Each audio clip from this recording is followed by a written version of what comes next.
if you are LGBTQIL plus, all of the letters, there's a good chance that part of your life you struggled with identity, you avoided telling people, you thought maybe you would be judged on something from your mom even, or your dad, or your grandma, or who knows, right?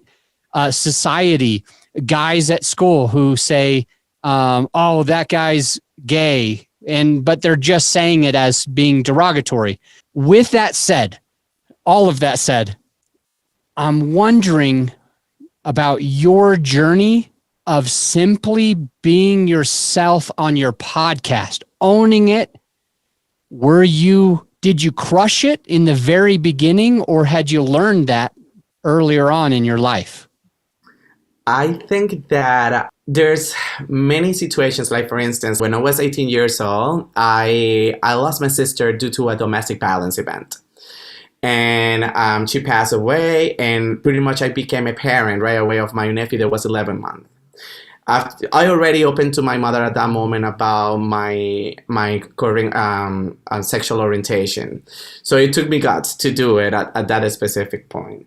But after that, to face real life, to become an independent person and trying to pursue my dreams into my career goals and all of that. And on top of that, having and actually being in drag actually was because I was in a relationship. I got out of the relationship, and that was my refuge to kind of do something to entertain myself and not think about it. So it is okay to find ways to make yourself comfortable and also open to people about it. So when the very first trailer of my podcast, I talk about a specific of this, like very brief, because I want people to understand that I want to be myself all the time. I don't allow myself to try to project something different that is not.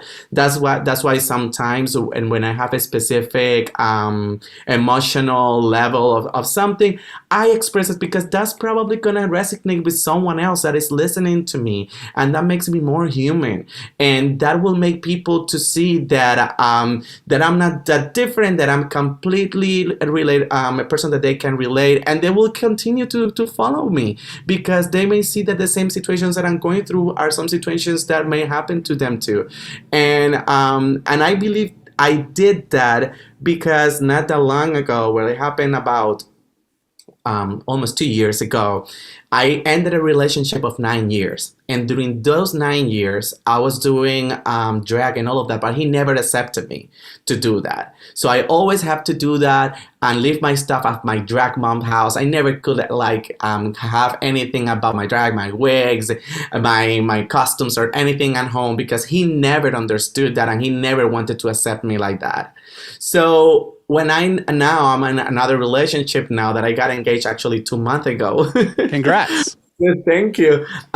This person that I'm now. Who proposed to who, by the way? He proposed me in Puerto Rico. We were on a vacation in Puerto Rico, and he proposed me by the bay there. And it was so cool. Beautiful. Cool.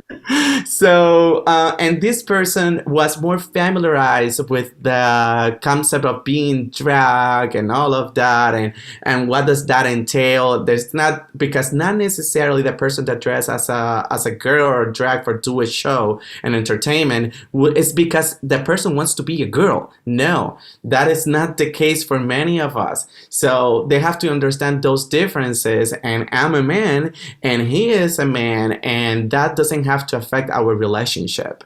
So those are the kind of things that I said at the very beginning in my trailer, because I was able, and now I have, let's say, the guts to say, this happened to me being gay already with another gay person too that was discriminating myself because of being drag. And you may think that may not happen, but that thing happens inside their own community. So, and that's why my podcast was that way, to start, set up a space that they can feel that they can get out anything, and for myself too. And many times I just take it to vent at the same time. So that's why I love to do it.